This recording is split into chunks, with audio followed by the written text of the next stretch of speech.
Chaque jour, l'affaire connaît de nouveaux rebondissements. Le dernier en date concerne le deuxième passager qui se trouvait à bord du véhicule de l'humoriste vendredi et qui avait pris la fuite. Il a été placé en garde à vue ce mercredi 15 février à 17h50. Il s'est lui-même présenté au service de police, comme annoncé par son avocat, et il serait entendu à l'hôtel de police de Melun, comme le premier suspect. Ce premier suspect avait été interpellé plus tôt dans la journée, annonçait le procureur de Melun. Il s'agit d'un homme de 33 ans, de nationalité marocaine et en situation irrégulière sur le territoire national, a révélé Cécile Olivier, la chef du service police-justice de BFM TV. Ce qui peut expliquer pourquoi il a pris la fuite, a-t-elle ajouté, avant de préciser qu'il risque d'être suivi pour non-assistance à personne en danger, ce qui est passible de 5 ans de prison. Elle a également révélé comment il a été retrouvé par la police, dans l'après-midi qui a précédé l'accident. Vers midi, il était allé acheter des seringues dans une pharmacie. Il avait payé avec sa carte bleue et c'est comme cela que les policiers sont remontés jusqu'à lui. Je n'accepte pas ces excuses. Pour rappel, l'accident s'est produit le 10 février dernier, dans la commune de Villiers-en-Bière, Seine-et-Marne, après que le véhicule de Pierre Palmade se soit déporté sur la voie d'en face et a percuté une voiture de plein fouet.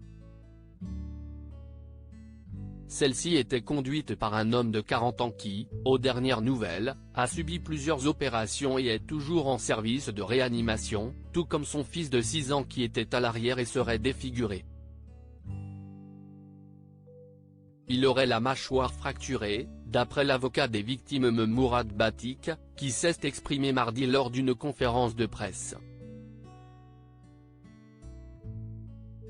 Ce dernier a également révélé que l'autre passager qui était à bord du véhicule, à savoir une femme de 27 ans enceinte d'un bébé qui est malheureusement décédé depuis, avait subi une césarienne en urgence. Mais le bébé n'aura finalement pas survécu à cette opération. En revanche, il serait né vivant, ce qui s'avère être un point décisif dans l'enquête, car si cette information est confirmée, Pierre Palmade pourrait être poursuivi pour homicide involontaire. Celui qui était sous l'emprise de cocaïne au moment des faits, encourt jusqu'à 10 ans de prison.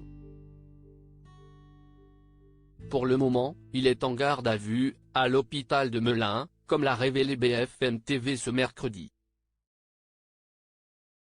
En ce qui concerne son état de santé, il souffre de 4 côtes cassées et quelques blessures annexes.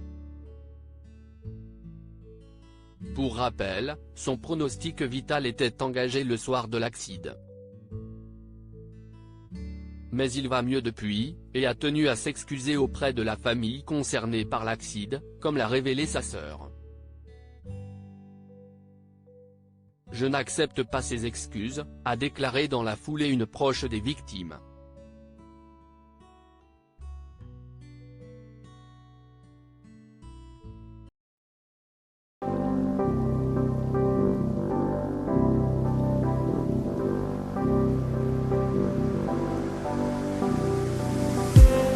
I just need